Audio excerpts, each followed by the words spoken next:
जय श्री राम। आज बात करेंगे, घर में झगड़ा होता है या घर में कोई ना कोई व्यक्ति बीमार रहता है, उसके लिए हमें क्या उपाय करना चाहिए। देखिए, आज हम यह बात कर रहे हैं कि आपके घर में अगर समस्याएं हैं और अलग अलग तरह की समस्याओं का आपको अनुभव होता है, तो क्या उपाय करने से घर की समस्याएं दूर हो जाती हैं। सबसे बड़ी जो समस्या है, जो तुरंत आपको समझ में आ जाएगी कि आप कहीं से भी बाहर से घूमकर आते हैं, घर लौटते हैं, काम करके लौटते हैं, जैसे ही घर में घुसते हैं तो आपका मन उदास हो जाता है, मन परेशान हो जाता है। बाहर रहते हैं ठीक रहते हैं, घर में आते ही मन उदास हो जाता है। क्यों होता है ऐसा? देखिए, अगर मैं घर में घुसते ही आपका मन अशांत हो जाए, आपका सर भारी हो जाए, आपको तनाव हो या आपको उदासी महसूस होती है, घर का माहौल भारी भारी लगता हो, घर में बैठना आपको अच्छा नहीं लगता, तो समझ लीजिए कि आपके घर में नकारात्मक ऊर्जा यानी नेगेटिव एनर्जी जरूर से ज़्यादा हो गई है। आपका बृहस्पति कमज़ोर हो रहा है। सबसे पहले क्या होगा कि घर में रहने वाले बेवजह तनाव पा लेंगे, बेवजह चिंता करेंगे, घर में खुशहाली नहीं रहेगी।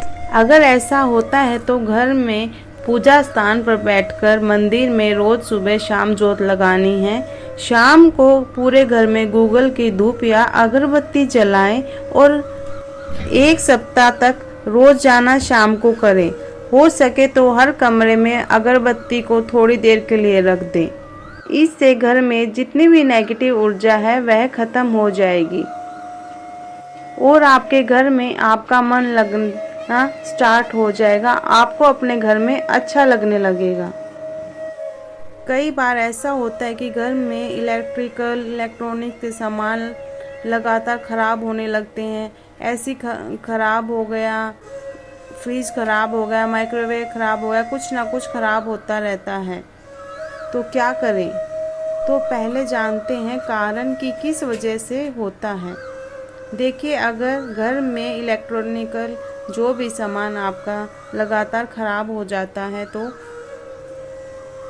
तो समझ जाइए आपके घर में राहु का प्रभाव नेगेटिव है, नकारात्मक है। और अगर ऐसा लगातार हो रहा है तो समझ लीजिए कि घर के लोगों के साथ, खास तौर से घर के मुखिया के साथ दुर्घटना की संभावनाएं बढ़ जाती हैं। क्या करना चाहिए अगर बार बार ये हो रहा है? घर के मुख्य स्थान पर लाल स्वास्तिक लगा दें, गंदगी इकट्ठा न होने दें। जिन घरों में गंदगी इकट्ठी होती है, ऐसे घरों में देखा गया है कि ऑटोमेटिक राहु का प्रभाव बढ़ने लगता है। और अगर राहु का प्रभाव जीवन में बढ़ेगा, लोगों की सेहत चौपट होगी, लोगों के साथ दुर्घटना होगी, आपका बहुत सारा पैसा बीमारियों में खर्च होगा। देखिए, बहुत बार ऐसा होता है कि घर में बिना वजह के झगड़े होते हैं।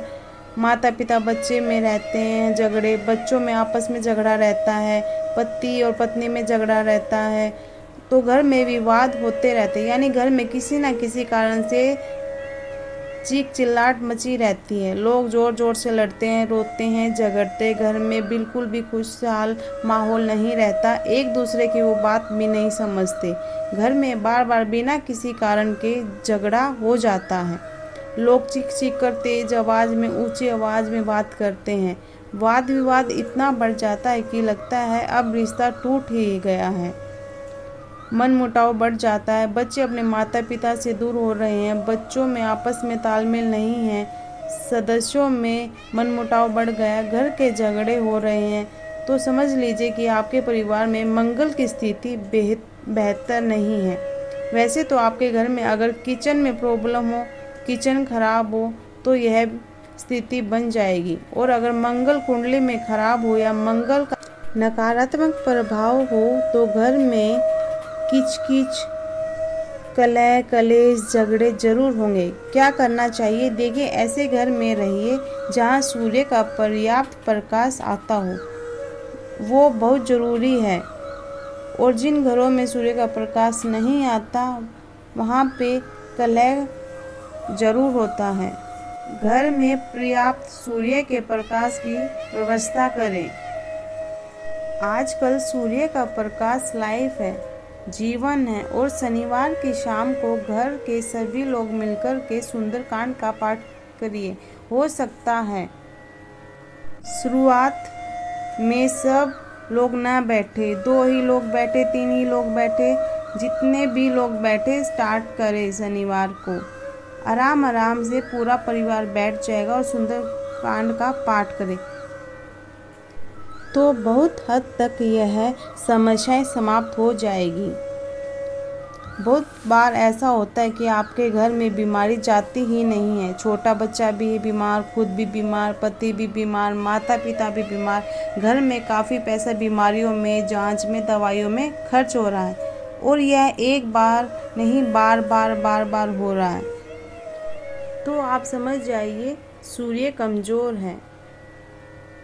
रोज़ सुबह घर में गायत्री मंत्र का बोल कर 108 बार जाप करें। दोनों समय भोजन बन जाने के बाद घर में किसी के भी खाने से पहले का भोग भगवान को समर्पित करिए, उसके बाद ग्रहण करिए। तो ऐसे में क्या होगा कि भोजन सामान्य भोजन न होकर के प्रसाद हो जाएगा, और जब आप रोज़ भगवान का प्रसाद खाएंगे तो आपके स्वास्थ्य में, आपकी मानसिक स्थिति में, आपकी बीमारियों में सुधार होगा, और आपके घर में जो भी बीमार है वो बीमार नहीं रहेंगे। जय श्री राम, जय श्री राम, जय श्री राम।